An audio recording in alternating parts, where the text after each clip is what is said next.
ब्रह्मार्पणं ब्रह्महविर्मार्पणं ब्रह्माग्नौ ब्रह्मणाहुतम्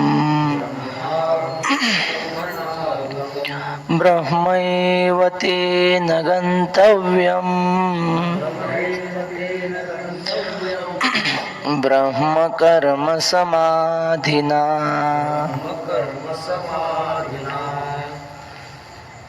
सरळच आहे. ब्रह्म अर्पणम ब्रह्म हविः ब्रह्म अग्नौ ब्रह्मणाहुतम ब्रह्म एव तेन गंतव्यम ब्रह्म कर्म समाधिना. अत्यंत प्रसिद्ध आणि महत्त्वाचा हा श्लोक आहे. आपण नेहमी भोजनाच्या वेळेला किंवा महत्त्वाचं जेव्हा कार्य केलं जातं ते भगवंताला अर्पण करण्यासाठी हा श्लोक म्हटला जातो. तर आपण क्रमाने चिंतन करत इथपर्यंत आलेलो आहोत. ब्रह्मार्पणम, अर्पण म्हणजे हा यज्ञाचा प्रकार चालू आहे ना. या श्लोकापासून ते 30व्या श्लोकापर्यंत यज्ञांचं वर्णन केलंय. 13 प्रकारचे यज्ञ आहेत इथं सांगितलेले, आणि त्यातला महत्त्वाचा पहिला हा यज्ञ आहे. थोडक्यात याला आपण ज्ञान यज्ञ किंवा ब्रह्मयज्ञ म्हणू शकतो. की त्या महात्म्याला तो यज्ञ करतो, पण ज्या साधनाने ते यज्ञामध्ये तूप वगैरे टाकायला लाकडाची पळी असते त्याला काय म्हणतात, काहीतरी शब्द आहे त्याला, तर ते त्या पळीला तो ब्रह्मच समजतो, त्याला अर्पण म्हणतात. अर्पण करण्याचं जे साधन त्याला अर्पण म्हणतात. तर ब्रह्म अर्पणम म्हणजे अर्पण करण्याचं साधन ब्रह्म आहे असं तो समजतो. हवीही ब्रह्म, यज्ञात टाकण्याची जी सामुग्री असते, तूप म्हणा किंवा दुसरे तांदूळ वगैरे जे काही धान्य साहित्य असेल ते हवीही म्हणतात त्याला. तर त्या साहित्याला सुद्धा तो ब्रह्मच समजतो. यज्ञामध्ये जे तूप असतं की नाही, ते तूप आहे ना, आपण घरून आणलं लगेच यज्ञात टाकायला असं जमत नाही. यजमान असतो, ते दोघं पती पत्नी असतात ना, त्यातल्या पत्नीनं त्या तुपामध्ये असं पाहायचं आणि त्या पत्नीचा चेहरा तुपात दिसला की मग ते आज्य होतं. नुसतं दुकानावरून आणून लगेच वापरायचं तसं जमत नाही. ती यजमानाची पत्नी तिनं त्या तुपात पाहायचं आणि मग ते तूप वापरायचं, त्याला आज्य म्हणतात. मग नाही तर तूप आहे, आणि तसं केल्यानंतर मग ते आज्य होतं, म्हणजे यज्ञात टाकण्यास योग्य होतं. ते तूप वगैरे समिधा जे साहित्य असेल त्याला तो ब्रह्म समजतो. ब्रह्म हवीही ब्रह्म अग्नौ, यज्ञ करायचा म्हणजे अग्नी पाहिजे, त्या अग्नीला सुद्धा ब्रह्म समजतो. ब्रह्मणाहुतम, आणि अर्पण करणारा जो यजमान असतो ते यजमान सुद्धा ब्रह्मच आहे, मी सुद्धा ब्रह्मच आहे असं तो समजतो. आणि ब्रह्मैव तेन गंतव्यम, जातं कुठं हे आहुती दिल्यानंतर, कोणातरी देवाच्या ठिकाणी नाही, साक्षात ब्रह्मालाच प्राप्त होतं असं तो समजतो. आणि ब्रह्म कर्मण समाधिना, म्हणजे त्याचे सर्व कर्माचे ठिकाणी त्याची समदृष्टी म्हणजे ब्रह्मदृष्टीच असते हे सगळं करताना, असा श्लोकाचा अर्थ आहे. आता ह्याचं सोप्या भाषेत जर सांगायचं म्हणलं सर, सावता महाराज आपले, त्यांना काय दिसायचं, हे कांदा म्हणजे कांदा नाही, हे मुळा म्हणजे मुळा नाही, काय हे विठाबाई आहे.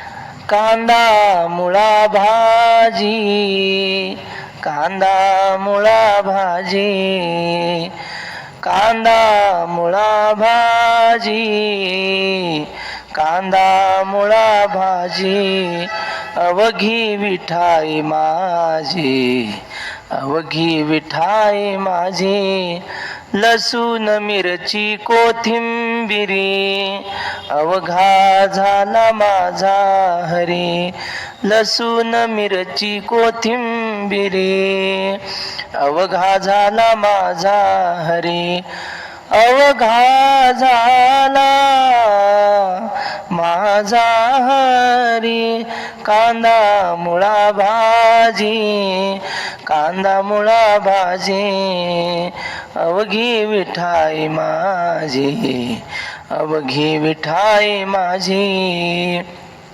तर अशी भूमिका सावता महाराजांना वाटायचं. हे कांदा मुळा हे काही नाही वेगळं, हे सगळं विठाबाईच आहे.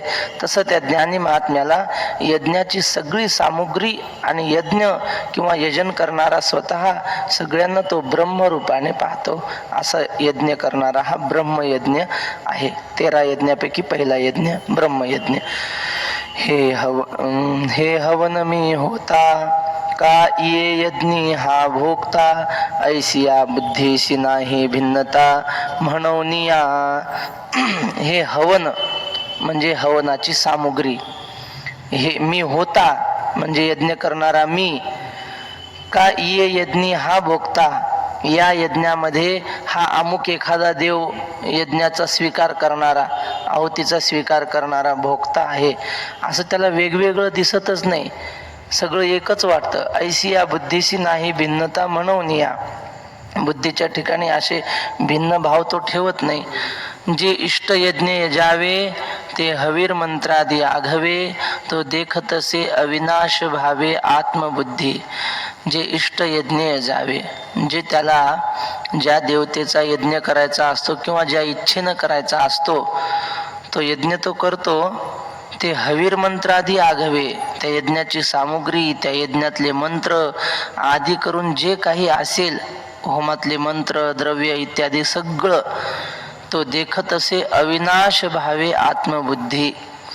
तो अद्वैत रूपाने, अविनाश भावे म्हणजे अद्वैत रूपाने आत्मबुद्धीने पाहतो. आत्मबुद्धी म्हणजे ब्रह्मबुद्धीनेच पाहतो सगळ्या पदार्थांकडे. म्हणून ब्रह्म तेची कर्म ऐसे बोधा आले जया सम, तया कर्तव्य ते नैष्कर्म्य धनुर्धरा. म्हणूनच त्याच्या हातून घडणारं प्रत्येक कर्म हे ब्रह्मरूप होतं, कारण सगळीकडे त्याला सम म्हणजे ब्रह्मच दृष्टीला दिसत आहे. ब्रह्मबोधाला तो आलेला आहे. या तया कर्तव्य ते नैष्कर्म्य धनुर्धरा. म्हणून त्याच्या हातून कर्म जरी घडलं तरी त्या कर्माचं पाप पुण्य त्याला लागत नाही, तो नैष्कर्म्य राहतो. आता अविवेक कुमारत्वा मुकले, जया विरक्तीचे पाणी ग्रहण जाहले, मग उपासन जिही आणिले योगाग्नीचे. आता माऊली रूपकाच्या माध्यमातून सांगतात, अविवेक म्हणजे अज्ञान. अज्ञानाचं लहानपण गेलं, कुमारत्व म्हणजे लहानपण. आणि काय झालं मग? विजया विरक्तीचे पाणी ग्रहण झाले. अज्ञान म्हणजे लहानपणा. लहान पोरांना काही कळत नाही ना, लोक म्हणतात ते लहानच आहे व त्याला काय कळतं, अज्ञान आहे ते, असं म्हणतो. तसं म्हणतात त्याचा अज्ञानपणा संपला. आता माणसाच्या वागण्यावरून तो मोठा आहे की लहान आहे असं ठरवलं जातं. वय वाढलं म्हणजे माणसं मोठे होतात असं नाही. वयाच्या प्रबोधे विचार ज्या नाही, समान होतो देही बालकाशी. श्री भीमाशंकर गुरुजी गोष्ट सांगतात. ते म्हणले, एक राजाचा मंत्री, त्याला दरबारात यायला उशीर झाला रोजच्या पेक्षा अर्धा तास. आणि मग राजाने विचारलं, का रे उशीर आलास? हो म्हणलं महाराज, त्याचं कारण असं आहे, मी मंदिरात पाया पडायला गेलतो, तिथं मला एक आश्चर्य दिसलं. काय आश्चर्य दिसलं?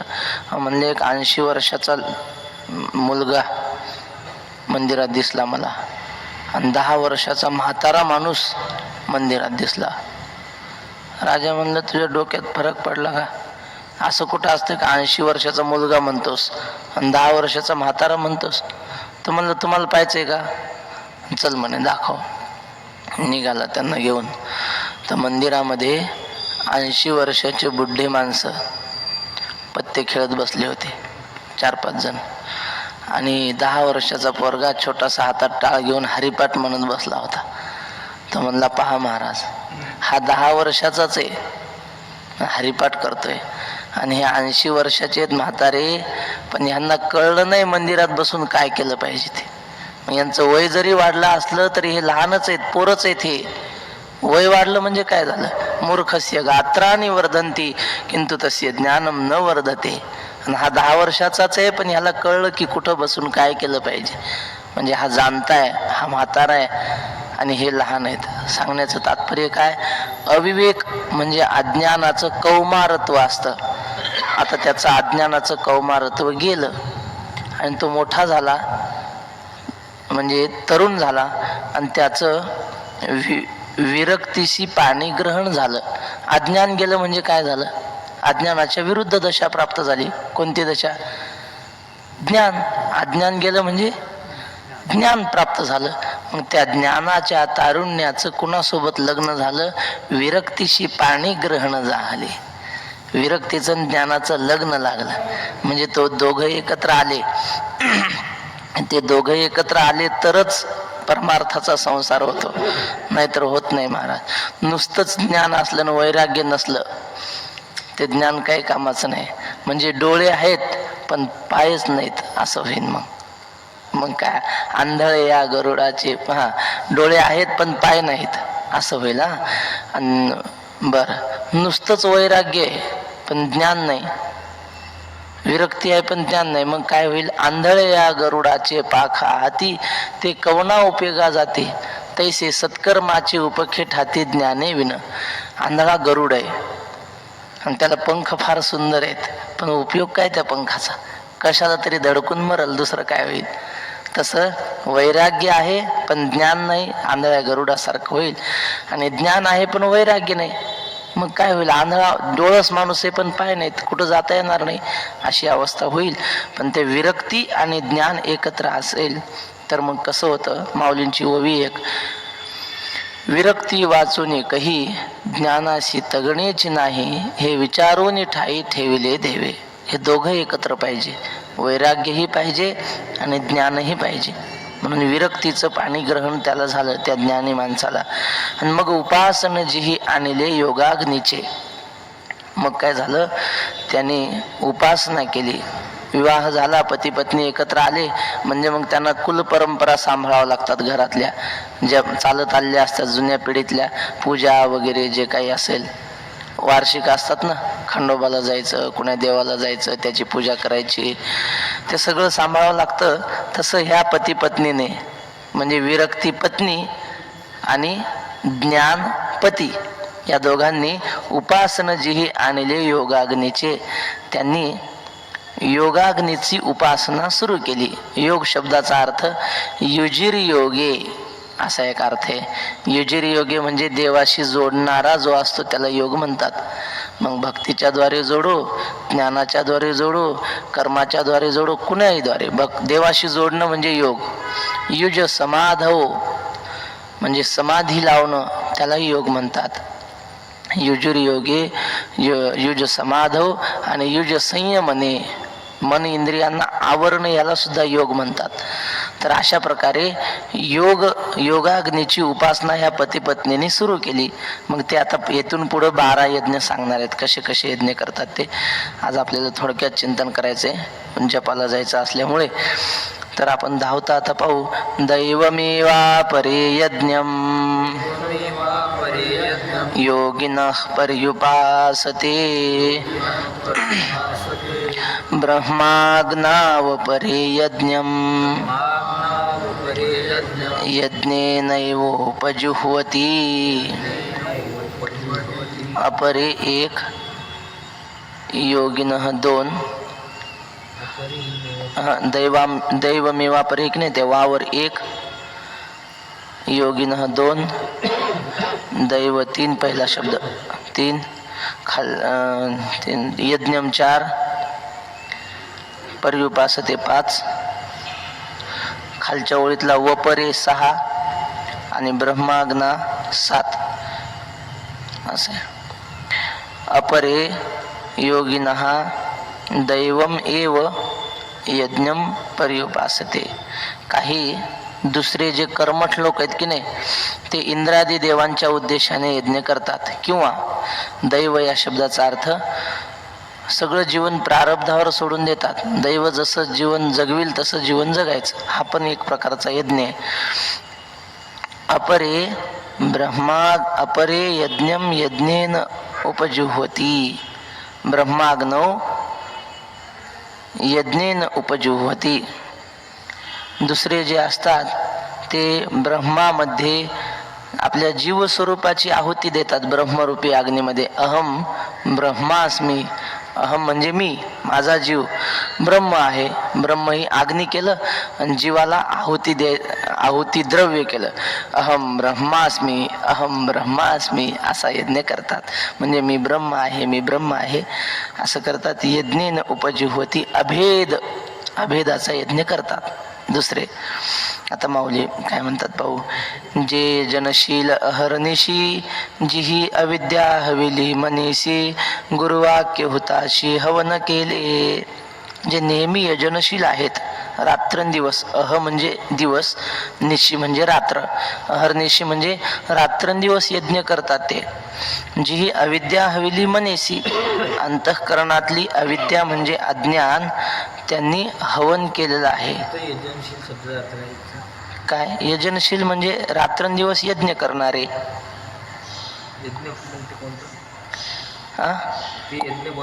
कोणता यज्ञ ना तेच सांगतात ना पुढे. हे बघा, अविद्या हविली मनेसी, मनातलं अज्ञान हविली म्हणजे हवन करतात. कुठं? गुरुवाक्यरूपी अग्नीमध्ये हवन करतात. हा यज्ञच एक प्रकारचा. गुरूंनी सांगितलं की तू जीव नाहीस, तू ब्रह्म आहेस. गुरु असं म्हटले, हे झाला अग्नी. हो महाराज तुम्ही म्हणता ते खरंय. मग तो अहम ब्रह्मास्मी म्हणून त्यात आपल्या जीवाची अज्ञानाची आहुती टाकतो.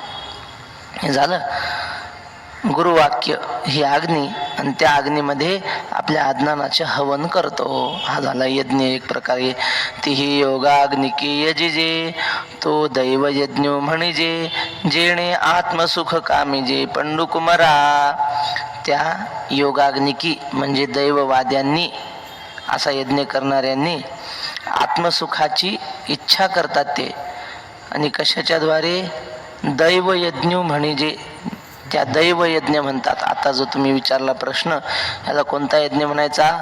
दैवयज्ञ म्हणायचा. हा कोणता? गुरुवाक्यरूपी अग्नीमध्ये आपल्या अज्ञानाचं हवन करणं. अशा प्रकारे दैववाद्यांनी केलेला जो यज्ञ आहे त्याला दैवयज्ञ म्हणतात.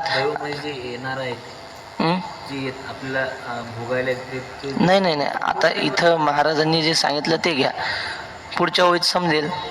आणखी दैवयज्ञाची दुसरी व्याख्या खाली. ज्याने आत्मसुखाची कामना केली जाते.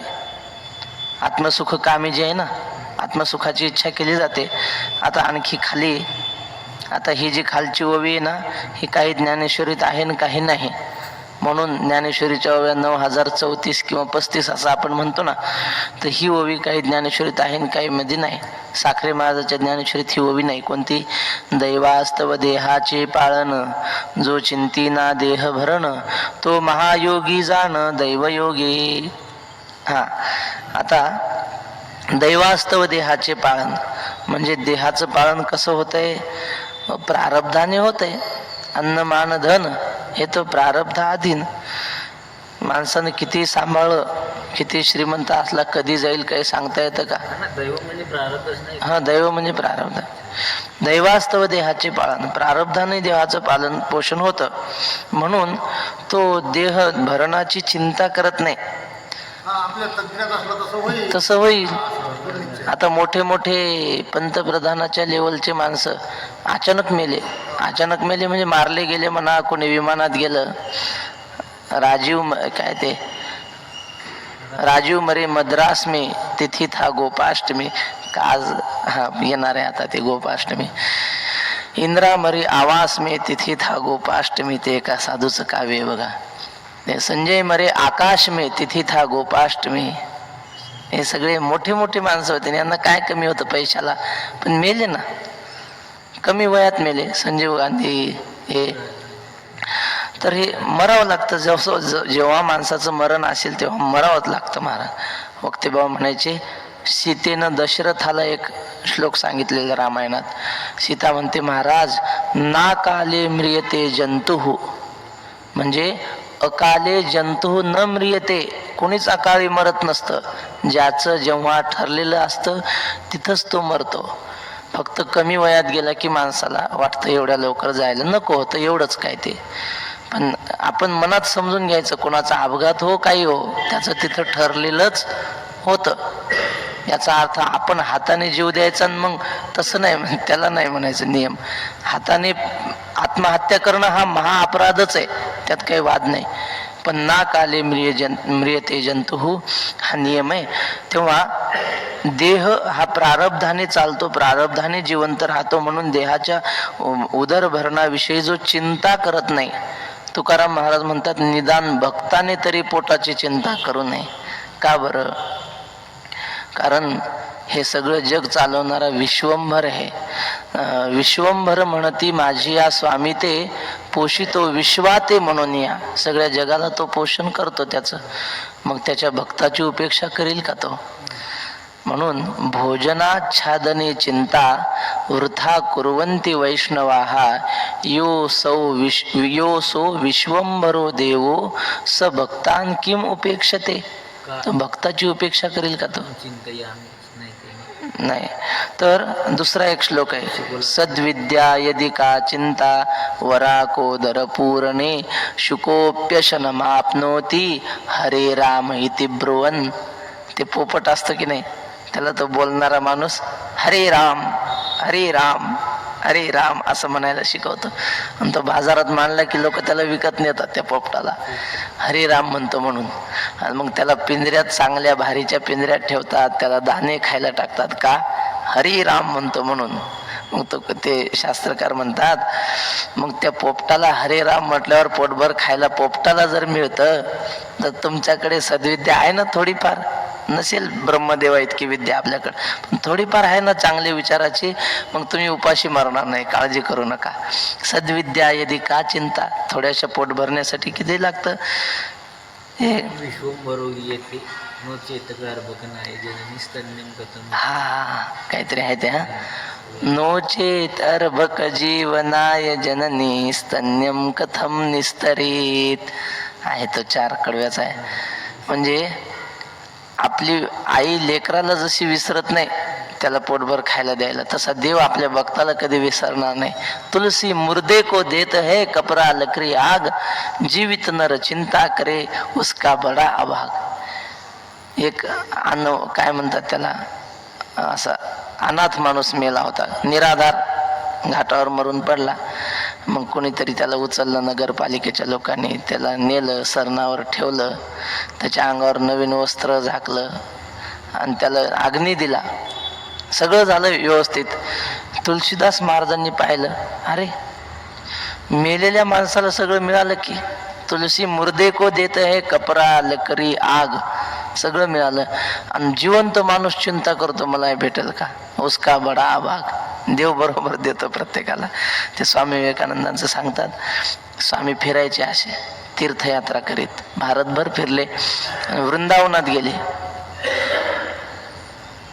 आणि वृंदावनाचा महिमा आहे. ते स्वामी विवेकानंद म्हणले, मी फार आजपर्यंत वृंदावनाचा महिमा ऐकला की इथं देव कोणाला उपाशी मरू देत नाही.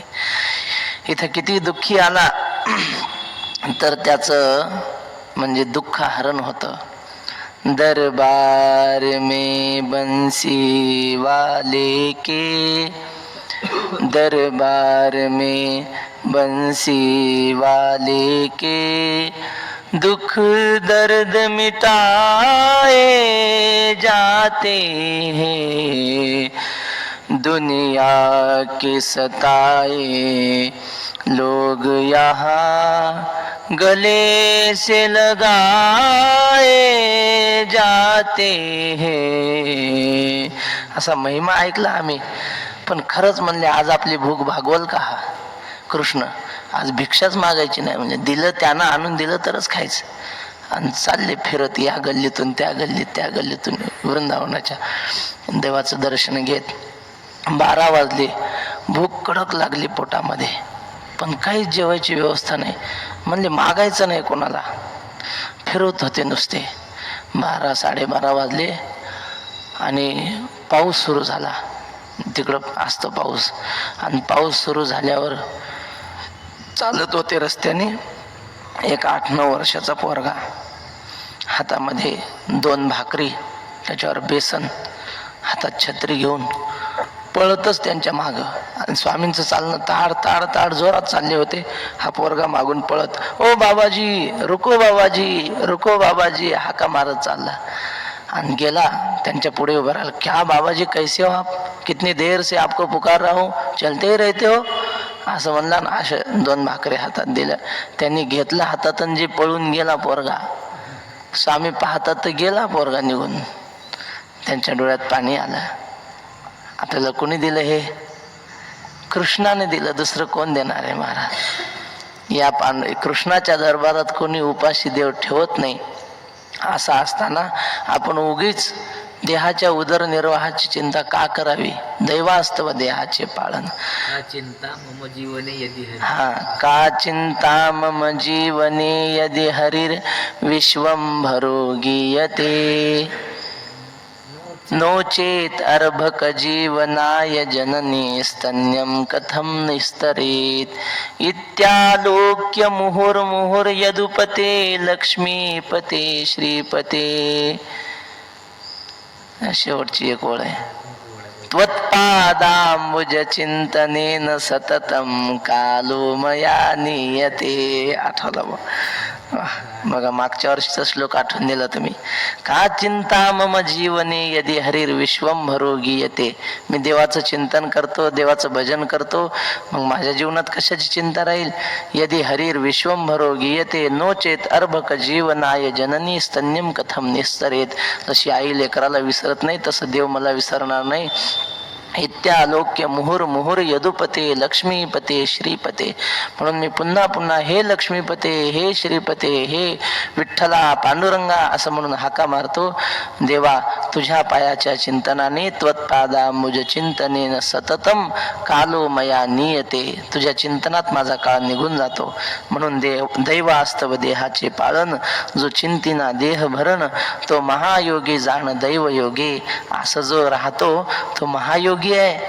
दैवयोगाच्या या यज्ञामध्ये तो महायोगी आहे असं समजावं. आता अवधारी सांगेन आणिक, जे ब्रह्माग्नी साग्निक, तयांते यज्ञचू यज्ञी देख उपासिजे, यज्ञेची यज्ञ देख उपासिजे. आता अर्जुना, आणखी एक प्रकारचे यज्ञ करणारे आहेत. ब्रह्माग्नी साग्निक.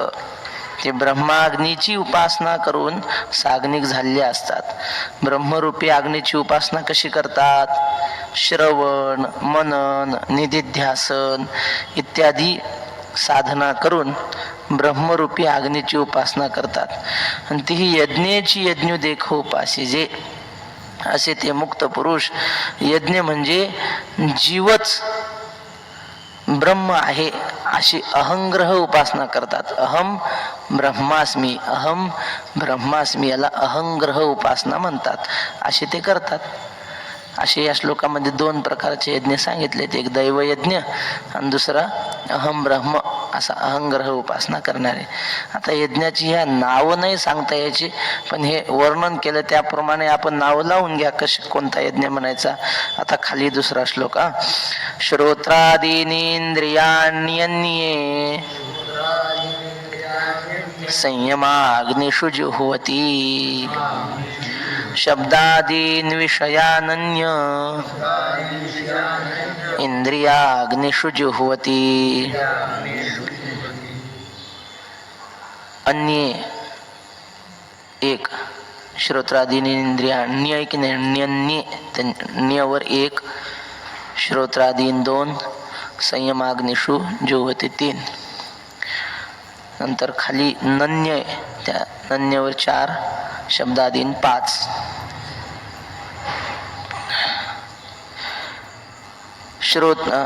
अन्य म्हणजे आणखी काही जण श्रोत्रादीनी इंद्रियाणी संयमाग्निषु जुह्वति. श्रोत्रादी जे इंद्रिय आहेत त्यांचं संयमाग्नीमध्ये हवन करतात, म्हणजे निग्रहाच्या अग्नीमध्ये हवन करतात. आणि अन्य दुसरे काही शब्दादीन विषयान इंद्रियाग्निषु जुह्वति. शब्दादी विषय इंद्रियाग्नीवर 6 आकडा टाकायचा, इंद्रियाग्नीवर, म्हणजे मग बरोबर लागतं. शब्दादीन विषयान इंद्रियाग्निषु जुह्वति. शब्दादी विषयांचं इंद्रियरूपी अग्नीमध्ये हवन करतात. अशा प्रकारे श्लोकाचा अर्थ आता ओव्या. एक संयमाग्नी होत्री ते युक्तित्रयाच्या मंत्री जन करीते पवित्री इंद्रिय द्रवी. काही असतात संयम रूपी अग्नीमध्ये युक्तित्रय, 3 प्रकारच्या युक्तींनी, त्रय म्हणजे 3 प्रकारच्या युक्तीच्या मंत्रांनी इंद्रिय रूपी द्रव्यामध्ये हवन करतात. यजन करीती पवित्री इंद्रिय द्रवी, इंद्रिय रूपी द्रव्याने हवन करतात. म्हणजे इंद्रियांचं हवन कशात करतात? संयमामध्ये, इंद्रिय आवरण्यामध्ये. हा तेच, इंद्रियांना आवरायचं. डोळ्यांना पाहू वाटलं ते पाहायचं नाही, कानाला ऐकू वाटलं ते ऐकायचं नाही, जिभेला खाऊ वाटलं ते वडापाव खायचे नाही, ते पुन्हा पाणीपुऱ्या खायच्या नाही, आवरायचं. म्हणजे काही भाग्यवान असे त्याला खाऊच वाटत नाही महाराज. हे बाहेरचं किती बी भारी असो, रस्त्याच्या कडेने जाताना ना हॉटेल असतात, भजे तळतात ते हॉटेलवाले, मग त्याचा सुगंध सुटतो. चहा, घरच्या चहाचा सुगंध नाही सुटत, पण हॉटेल असं उचलतात ते हॉटेलवरचा चहा वरून खाली टाकतात, मग त्याचा सुगंध सुटतो. लोक घरी चहा घेऊन आलेले असतात, पुन्हा हॉटेलवर घेतात, ते वासाने आकर्षित होतो माणूस. पण काही भाग्यवान आहेत, त्यांना ते बाहेरचं खाण्याची इच्छाच होत नाही. म्हणत नायकावे ते कानची वाळी, न पाहावे ते दिठीची गाळी, अवाच्य ते टाळी जिव्हाची गा. अशा प्रकारे ते आपल्या इंद्रियांचं संयमन करतात, म्हणजे इंद्रियांचं संयम अग्नीमध्ये हवन करतात. झालं. एका वैराग्य रवी वळे तव संयती विहार केले, तेथ अपावृत जाहले इंद्रियानळ. मग काही जण असतात त्यांच्या जीवनामध्ये वैराग्य रूपी सूर्य विवळे म्हणजे उदय पावतो.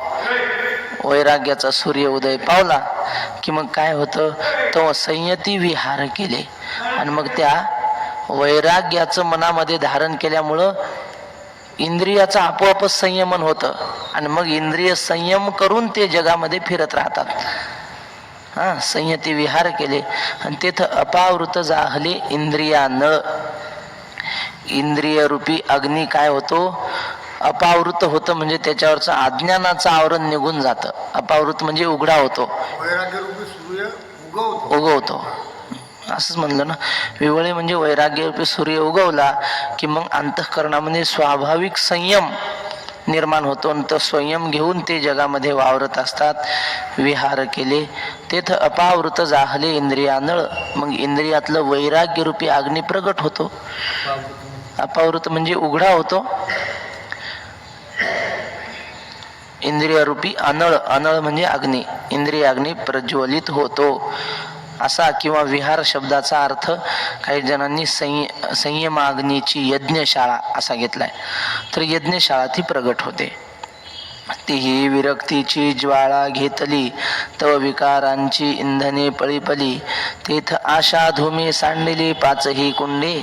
मग काय होतं, त्यांच्याकडून विरक्तीची अग्नी भडकली जाते. घेतली म्हणजे भडकली. तव विकारांची इंधने पळीपली, विकाराची लाकडं, तूप हे जे असतात ना, हे अग्नीला पेटवणारे असतात. मग हे तर कोण पेटतं, काम क्रोधादी विकारच पेट घेतात, जळतात. काम क्रोधादी विकार जळून जातात. मग जाळ झाला म्हणजे धूर होणार. मग धूर कशाचा होतो, आशेचा धूर होतो. आणि तो धूर निघतो कुठून, घराला छोटस छिद्र असलं की त्या छिद्रातून धूर जसा निघतो, तसं हे 5 छिद्र आहेत म्हणले. त्या 5 छिद्रातून हा धूर बाहेर पडतो. 5ही कुंडे असं म्हटलंय. ते 5 कुंड कोणते, पंच ज्ञानेंद्रिय, पंच ज्ञानेंद्रिय रूपी कुंडातून त्या आशा रूपी धूर बाहेर पडतो. बस शेवटची ओवी एवढी घेऊ आणि थांबू. मग वाक्य विधेची या निरवडी, विषय आहुती उदंडी, हवन केले कुंडे इंद्रियाग्नीच्या. मग काय होतो, वाक्य विधीची या निरवडी. निरवडी म्हणजे वेद वाक्यात सांगितलेल्या विधीच्या युक्ताने, मनाने कसा यज्ञ करत नाहीत, वेद वाक्याच्या आधाराने, गुरुवाक्याच्या आधाराने असं करावं तसं करावं सांगितलेलं असतं ना, त्या वाक्यविधीची या निरवडी म्हणजे आधाराने, युक्तीने. विषय आहुती उदंडी, खूप विषय जे असतात जीवनात ती सगळी आहुती घ्यायचं, हवीर द्रव्य घ्यायचं आणि इंद्रिय रूपी कुंडामध्ये त्या विषयरूपी अग्नीचं हवन करायचं. विषयरूपी आहुत याचं सामुग्रीचं हवन केले कुंडी इंद्रिय अग्नीच्या. झालं 130 होईपर्यंत झालं. नाही आता काय होतं आपल्याला, ते शेवटचा दिवस आहे आज. आपण खरं म्हणजे कालच जायला पाहिजे होतं, पण आज थांबू. पुंडलिक वरदा हरी विठ्ठल श्री ज्ञानदेव